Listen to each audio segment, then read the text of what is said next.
This story is very meaningful. Everyone should hear it. Listen to Brian tell the story.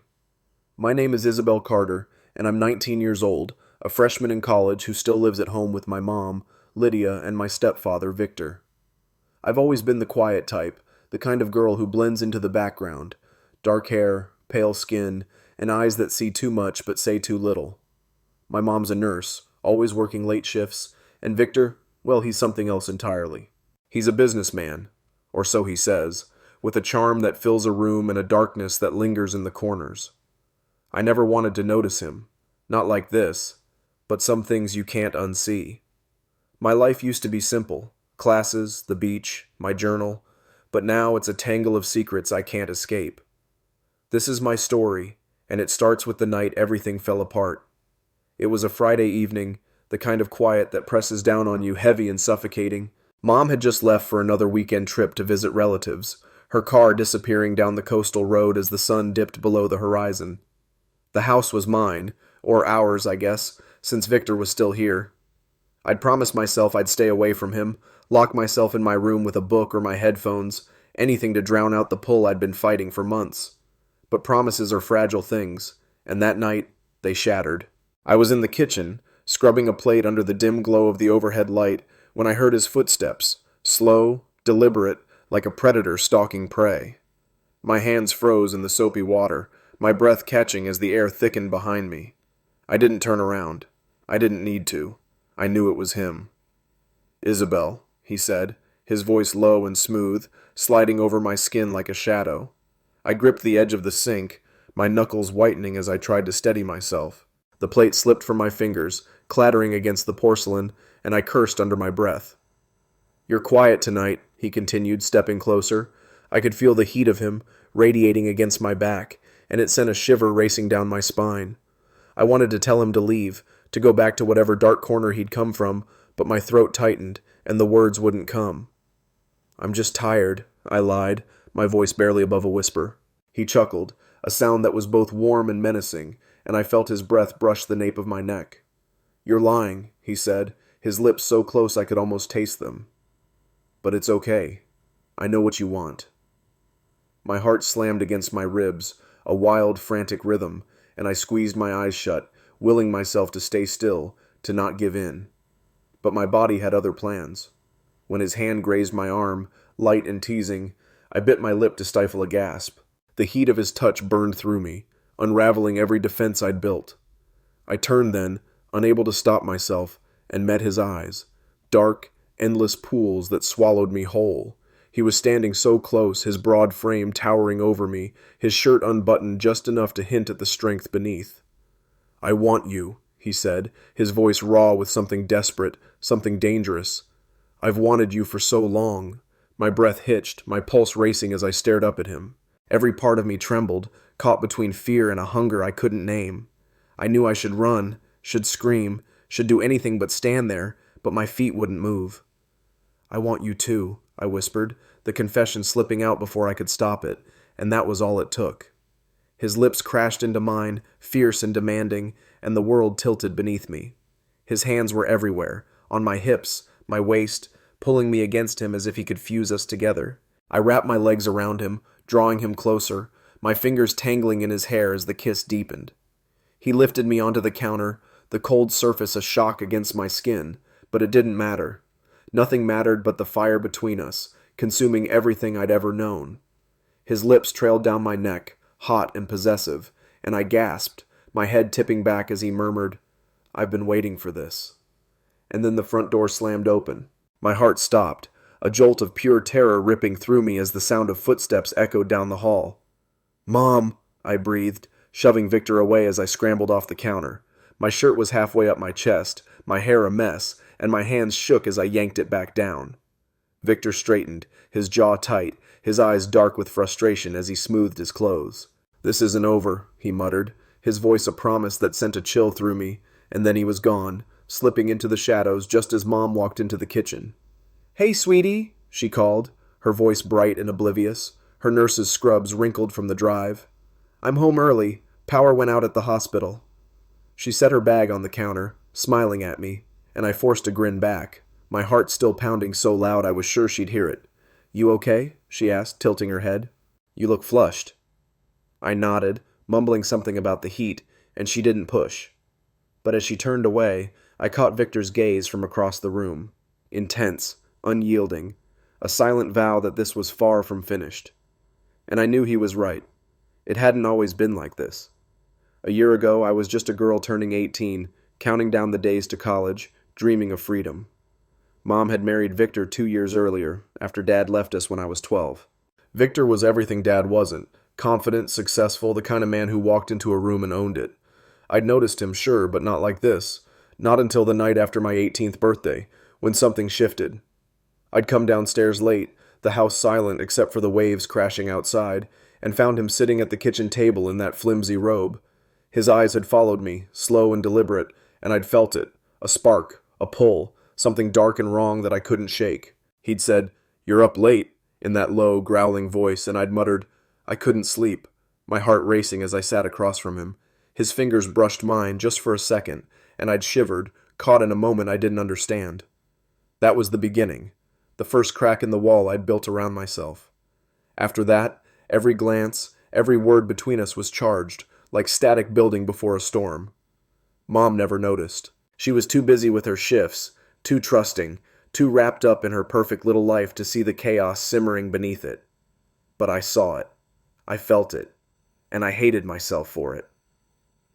A few days after that kitchen disaster, I was at college trying to focus on a lecture about Shakespeare when Jake Torres slid into the seat next to me. Jake was my ex, a lanky guy with messy brown hair and eyes that always seemed to see right through me. We'd dated for 6 months last year, but I'd broken it off when things got too serious. He was still hung up on me, though, and I could feel it in the way he leaned close, his voice soft. "You okay, Izzy?" he asked, using the nickname I'd always hated. "You've been off lately."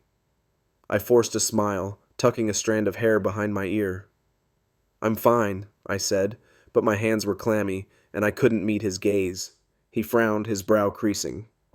"I saw your stepdad at the pier bar last week," he said, lowering his voice. "He was talking to some sketchy guy. Tattoos, leather jacket, the works. Something's not right with him, Izzy. You sure everything's okay at home?" My stomach twisted, a cold knot forming as I pictured Victor with some stranger, his secrets piling up like storm clouds. "It's nothing," I said, too quickly, and Jake's eyes narrowed, but he didn't push. Not yet. That night I couldn't sleep. Jake's words gnawed at me, mixing with the memory of Victor's hands, his lips, the way he'd claimed me in that kitchen. I tossed in bed, the sheets tangling around my legs, until I gave up and crept downstairs. The house was dark, the only light coming from the moon spilling through the windows. I poured a glass of water, my hands trembling, when a shadow moved behind me. I spun around, nearly dropping the glass, and there he was, Victor, leaning against the doorway, his eyes glinting in the dimness.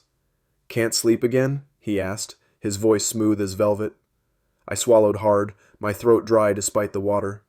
"I just needed a drink," I said, but it sounded weak, even to me. He stepped closer, his bare feet silent on the tile, and I backed up until my hips hit the counter. "You've been avoiding me," he said, a hint of amusement in his tone, like he was enjoying the chase. "Why?" I shook my head, my hair falling into my face. "I haven't," I lied, and he laughed, a low, dangerous sound that made my skin prickle. "Isabelle," he said, and the way he said my name, soft, commanding, sent a jolt through me. "Look at me." I didn't want to, but I couldn't stop myself. My eyes lifted, meeting his, and I was trapped, pinned by the intensity in his gaze. He reached out, brushing a lock of hair from my cheek, his fingers lingering too long. "You don't have to be afraid," he murmured, his breath warm against my skin. "This is between us. No one else." My chest tightened, my heart a frantic drumbeat, and I wanted to believe him, wanted to drown in the promise of his words. But then I thought of Mom, her smile, her trust, and the guilt crashed over me like a wave. "We can't keep doing this," I said, my voice trembling. "It's wrong." He didn't flinch, didn't pull away. Instead, he stepped closer, his hand sliding to my waist, pulling me against him. "And yet we're here," he whispered, his lips grazing my ear. I gasped, my hands flying to his chest, but instead of pushing him away, I gripped his shirt, anchoring myself as the world spun. His lips moved to my neck, slow and deliberate, and I felt myself slipping, sinking into the heat of him, the need I couldn't fight. The floorboards creaked upstairs and I froze, my blood turning to ice. Victor pulled back, his eyes dark and unreadable, and we stood there breathing hard as the sound faded.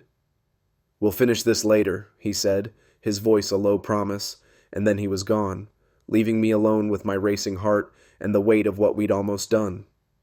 I pressed my back against the counter, sliding to the floor, my hands covering my face as the guilt clawed at me.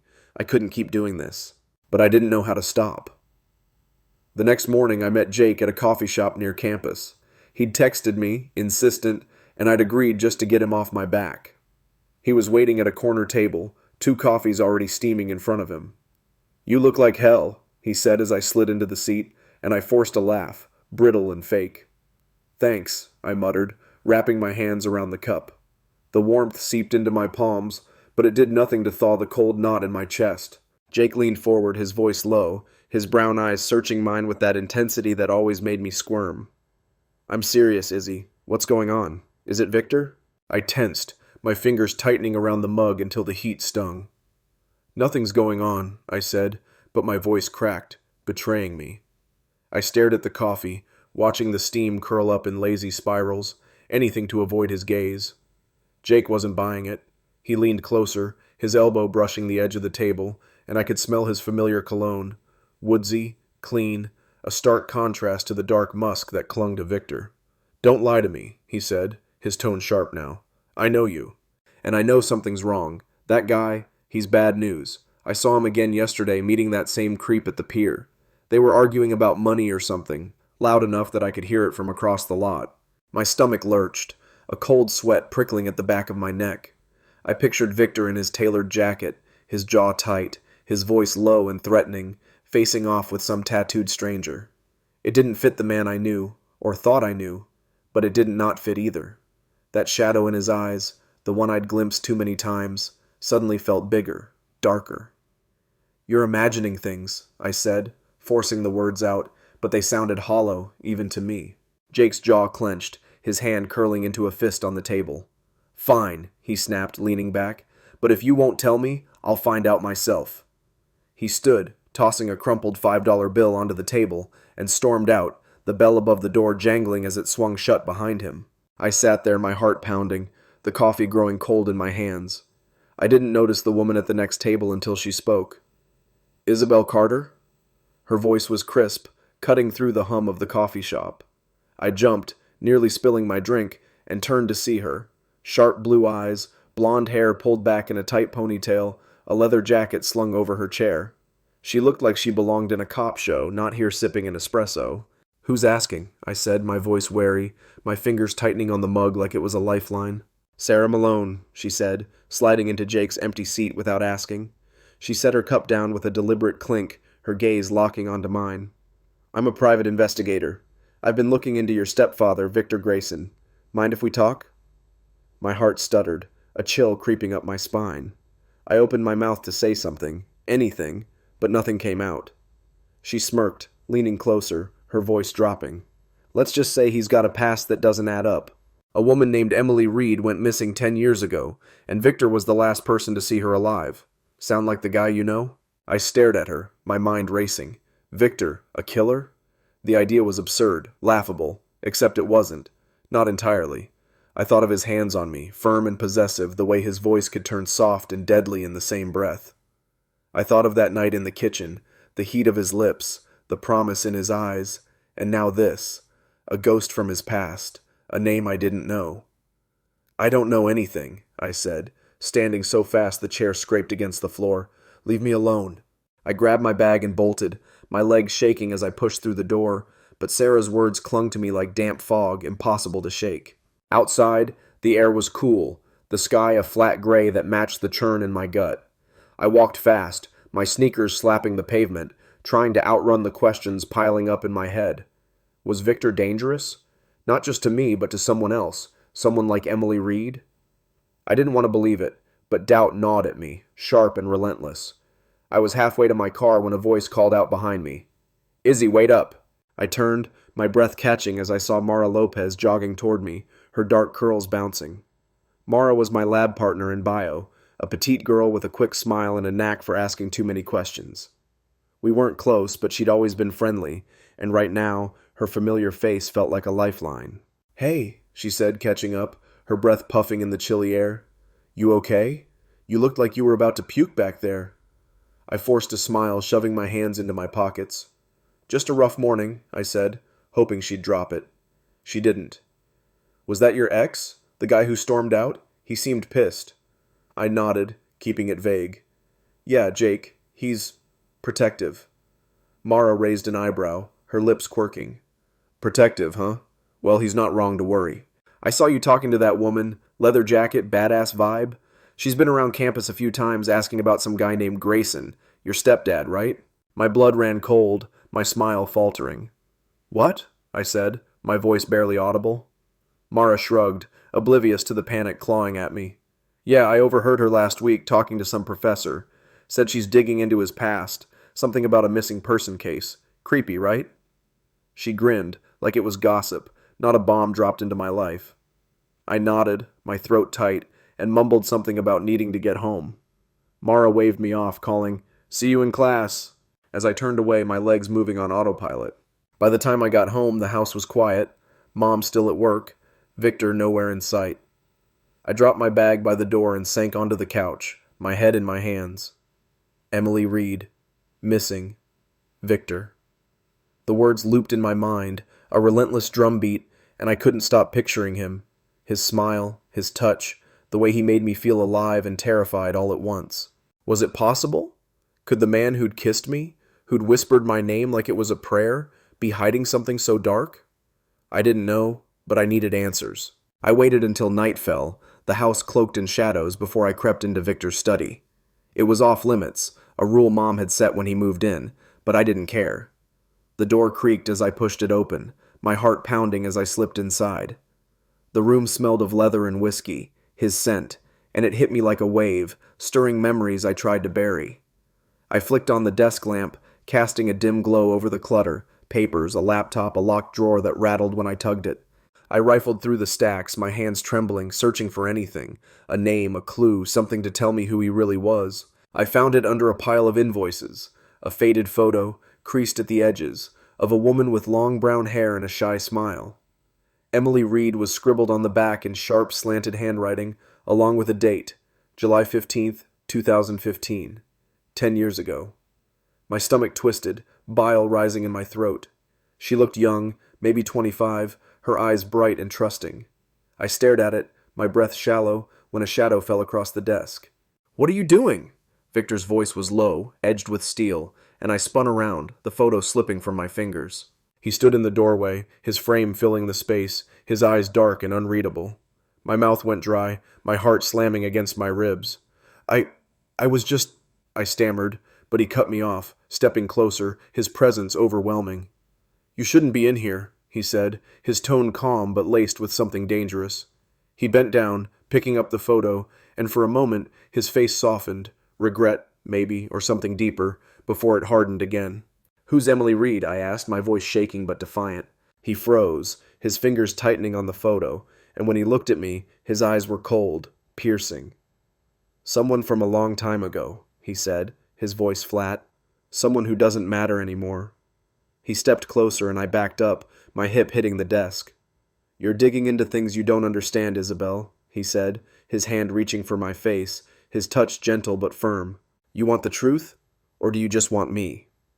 My breath hitched, my body betraying me as it leaned into him, craving the heat of him even as my mind screamed to run. "Victor, I started, but he silenced me, his thumb brushing my lip, sending a shock through me. "Don't," he murmured, his lips inches from mine. "Don't ask questions you're not ready to hear the answers to." And then he kissed me, slow and deep, and I melted into it, my hands gripping his shirt as the world dissolved. But the photo burned in my mind, Emily's face a ghost between us, and when he pulled away, I was trembling, torn between the pull of him and the fear of what he might be hiding. The next day, I couldn't focus. Classes blurred into noise, my notes a mess of scribbles as Victor's words echoed in my head. I skipped bio, avoiding Mara's questions, and wandered to the beach instead, the waves crashing against the shore in a rhythm that matched my racing pulse.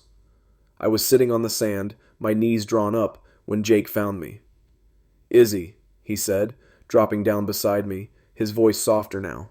"You can't keep shutting me out. I'm worried about you." I looked at him, his earnest face, his hands fidgeting with a pebble, and something in me cracked. "I don't know what's happening," I admitted, my voice breaking. "Victor, there's something wrong, Jake. I found a photo, and this investigator, Sarah, she said—" I stopped, the words choking me, and Jake's eyes widened. "What photo?" he asked, urgent now. "What did she say?" I told him, Emily Reed, the missing woman, Victor's name tied to it, and his face darkened, his hand closing over mine. "We need to talk to her," he said, standing and pulling me up. "Sarah Malone, if she's got proof, we can figure this out." I nodded, my stomach twisting, but before we could move, my phone buzzed. A text from an unknown number. "Meet me at the pier. Now. SM." I showed Jake, and he cursed under his breath. "This is it," he said, his voice tight. "Let's go." We drove to the pier in silence, the air thick with tension. Sarah was waiting by the railing, her jacket flapping in the wind, her eyes scanning the crowd. "Glad you came," she said as we approached, her voice clipped. "I've got something you need to see." She pulled out a folder, handing it to me with a grim look. Inside were photos. Victor, younger, with Emily Reed, laughing at a bar. Victor arguing with her in an alley, and then a grainy shot of him walking away, alone, the night she disappeared. "He's not who he says he is," Sarah said, her voice low. "And if you're tangled up with him, you're in danger." I stared at the photos, my hands shaking, Jake's arm steadying me as the world tilted. "What do I do?" I whispered, and Sarah's eyes softened, just for a moment. "You get out," she said, "before he drags you down with him." But even as she spoke, I felt him, Victor's pull, his touch, the way he made me feel alive, and I wasn't sure I could. Not yet. That night, Mom was home, bustling in the kitchen, oblivious as always. Victor was there too, sitting at the table, his eyes following me as I moved. I avoided him, my skin prickling under his gaze, but the tension was unbearable, a live wire humming between us. After dinner, Mom went to bed early, exhausted, and I was alone with him again. I was washing dishes, my hands trembling, when he came up behind me, his breath hot on my neck. "You can't keep avoiding this," he murmured, his hands sliding to my waist. "You can't avoid me." I turned, my heart pounding, and met his eyes, dark, intense, pulling me in. "I know about Emily," I said, my voice steady despite the fear clawing at me. His grip tightened, his face unreadable, and for a moment I thought he'd deny it. But then he smiled, slow and dangerous.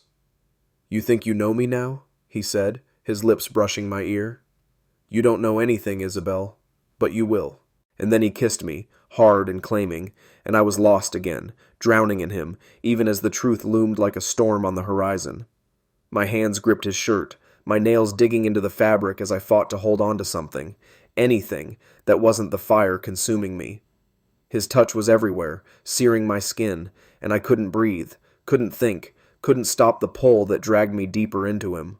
The sink pressed against my back, cold and unyielding, a stark contrast to the heat of his body against mine.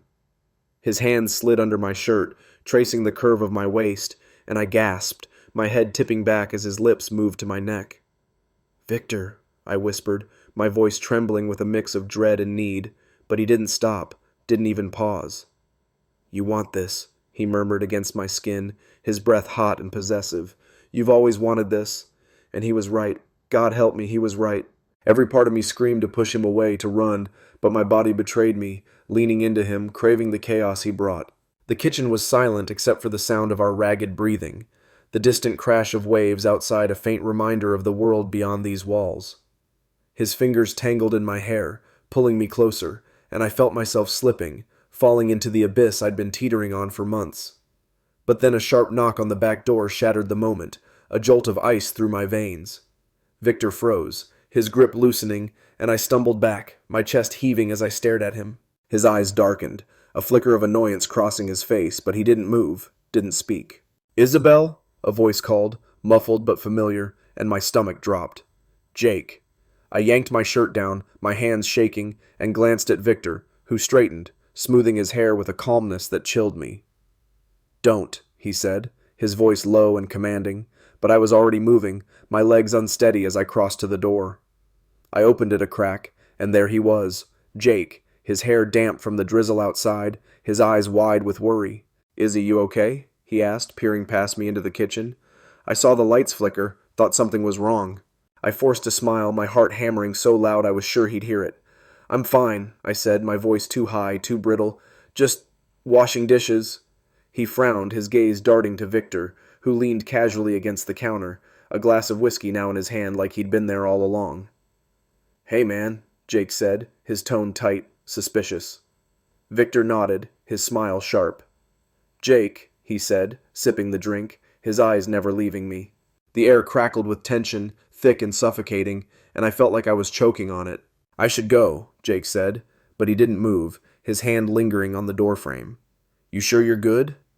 I nodded, too fast, and he hesitated, then stepped back. "Call me if you need me," he said, his voice soft but firm, and then he was gone, disappearing into the night. I closed the door, my forehead resting against the wood as I tried to steady my breathing. Victor's presence loomed behind me, a shadow I couldn't escape. "He's trouble," he said, his tone light but edged with something dark. "You should keep him away." I turned, my hands clenched into fists.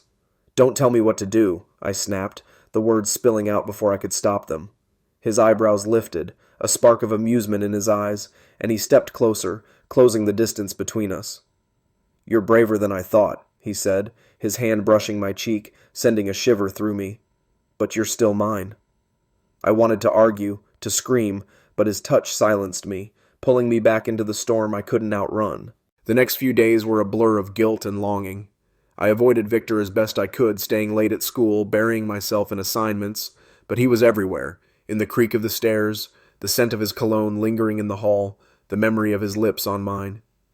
Mom noticed my distance, her brow furrowing as she set a plate of pancakes in front of me one morning. "You've been quiet, sweetie," she said, her voice gentle, her hazel eyes searching mine. "Everything okay at school?" I nodded, forcing a smile as I stabbed at the food. "Just busy," I lied, and she squeezed my shoulder, her touch warm and trusting, oblivious to the betrayal simmering under her roof. Jake kept texting, his messages a mix of concern and frustration. "You're dodging me. What's going on?" But I couldn't face him, couldn't explain the mess I'd tangled myself in. Sarah Malone's card sat crumpled in my bag, a silent accusation I couldn't ignore. I'd almost called her a dozen times, my finger hovering over the number, but fear stopped me every time. What if she was right? What if Victor was a monster? And what did that make me, falling for him anyway? It was a rainy Tuesday when Mara cornered me after biolab, her dark eyes gleaming with curiosity as she leaned against the lab table. "So," she said, twirling a pen between her fingers, "you gonna tell me why you've been a ghost lately, or do I have to guess?" I shrugged, zipping my backpack with more force than necessary. "Just tired," I said, but she smirked, unconvinced. "Bullshit. It's that stepdad of yours, right? I saw him on campus yesterday, talking to some guy in a suit, looked intense. What's his deal?" My heart skipped, a cold sweat breaking out on my palms. "What guy?" I asked, too quick, and her grin widened. "Dunno, tall, slick hair, carried a briefcase like he's some big shot. They were arguing by the parking lot. Your stepdad didn't look happy." I swallowed hard, my mind racing. Another piece of Victor's puzzle, another shadow I didn't understand. "It's nothing," I said, but Mara laughed, tossing the pen onto the table. "Sure, Izzy, keep your secrets, but if you need a wingman, I'm here." She winked and sauntered off, leaving me with more questions than answers. That night Mom was at the hospital again, and the house felt too big, too empty. I was in my room staring at the ceiling when my phone buzzed. A text from Victor. "Come downstairs." My pulse quickened, a mix of dread and anticipation flooding me. I should have ignored it, should have locked my door and turned off the lights, but my feet moved before my brain could catch up. I found him in the living room, sprawled on the couch, a bottle of whiskey on the coffee table. His shirt was unbuttoned, his hair mussed, and his eyes locked onto mine the moment I stepped in. "Sit," he said, patting the cushion beside him, his voice a low command. I hesitated, my hands twisting together, but the pull of him was too strong. I sat, keeping a careful distance, but he shifted closer, his thigh brushing mine. "You've been digging," he said, his tone casual but his eyes sharp. "Asking questions. Why?" I swallowed, my throat dry. "I found the photo," I said, my voice barely audible. "Emily Reed. Who was she?" His jaw tightened, a muscle ticking in his cheek, and for a moment I thought he'd lash out. But then he leaned back, swirling the whiskey in his glass. "She was a mistake," he said, his voice flat. "A long time ago. Someone who got too close." My stomach twisted, a sick feeling rising. Did you hurt her?" I asked, and he laughed, a cold, hollow sound that sent a chill through me. "You think I'm a killer?" he said, setting the glass down and turning to face me fully. "Is that what your little detective friend told you?" I froze, my breath catching. "How do you know about Sarah?" I whispered, and his smile turned predatory. "I know everything, Isabelle," he said, his hand sliding to my knee, his touch electric even through my jeans. "And I know you're not ready to let me go." He leaned in, his lips brushing mine, and I shuddered, caught between fear and desire. "Tell me to stop," he murmured, his voice a dare, but I couldn't. I didn't. Instead, I kissed him back, desperate and reckless, my hands fisting in his shirt as the world fell away. We stumbled upstairs, a tangle of limbs and heat, my back hitting the bed as he loomed over me, his eyes dark with hunger. Every touch was a brand, every kiss a claim, and I was drowning in it, lost in the storm of him. But then my phone rang, shrill and insistent, and I froze, my heart lurching as I saw the screen. Mom. Victor's hand tightened on my thigh, his voice a growl. "Don't," he said, but I pushed him away, scrambling for the phone with shaking hands. "Hey, Mom," I said, my voice breathless, my chest tight. "Sweetheart, you sound off," she said, worry threading through her words. "Is everything okay?" I glanced at Victor, his eyes boring into me, and lied. "Yeah, just tired. Everything's fine." She paused, then said, "I'll be home Sunday night. Take care of yourself, okay?" I nodded, even though she couldn't see, and hung up, my hands trembling as I set the phone down. Victor was on me again, his lips on my neck, his hands roaming, but something shifted. The guilt hit me like a tidal wave, crashing over the heat, and I shoved him back, my voice breaking. "Stop," I said, and he paused, his eyes narrowing. "I can't do this. Not like this." He stared at me, his jaw clenched, then stood, his voice low and menacing. "You can't keep running," he said. "You know you want this." I shook my head, tears burning my eyes. "I need time," I said, and he growled, a sound of pure frustration, before storming out, leaving me alone with my racing heart and the weight of my choices. The days that followed were torture. I avoided Victor, staying out late, crashing at Mara's dorm when I could, but he haunted me. His touch, his voice, the shadow of Emily Reed. Jake and Sarah teamed up, cornering me at the beach one afternoon with a folder of evidence, bank records, witness statements, a timeline linking Victor to Emily's disappearance. "He's dangerous, Izzy," Jake said, his voice pleading. "You have to get out." Sarah nodded, her eyes hard. "He's a liar, and if he's done it before, he'll do it again." I wanted to believe them, wanted to run, but the pull of him was a chain around my heart. It all came to a head on a Friday night. Mom gone again, the house silent and heavy. I was in the kitchen drying a plate when Victor appeared, his footsteps slow and deliberate. "Isabelle," he said, his voice a whisper that sent chills down my spine. I didn't turn, didn't speak, just gripped the towel tighter as he closed the distance. His hands found my waist, pulling me back against him, and I trembled, my resolve crumbling. "You can't keep fighting this," he said, his lips on my neck, and I turned in his arms, meeting his eyes, dark, desperate, dangerous. "I want you," he said, his voice raw, and I broke, whispering, "I want you too," before his lips claimed mine. We stumbled to the counter, my shirt hitting the floor, his hands everywhere, when the front door banged open. Mom's voice rang out, bright and oblivious. "I'm home!" And we froze, my heart stopping as footsteps approached. I shoved Victor away, yanking my shirt on as he straightened, his eyes glinting with frustration. "This isn't over," he muttered, slipping out the back as Mom walked in, smiling, her arms full of grocery bags. "Surprise!" she said, and I forced a grin, my chest tight, my world teetering on the edge. That night I lay awake, the secret suffocating me. Victor's promise lingered, a threat and a lure, and I knew it wasn't over. Not until the truth broke free, shattering everything. I'd learned that desire could be a trap, that love could twist into something dark, and that secrets, once kept, could destroy you. But I was still caught, still torn, and I didn't know how to escape. So here I am, spilling my soul, asking you, what would you do? Would you run from the fire or let it consume you? Tell me in the comments, please. I need to know I'm not alone in this mess, that someone out there understands the war between right and wrong raging inside me. Share your thoughts. Help me find a way out, or at least a way through.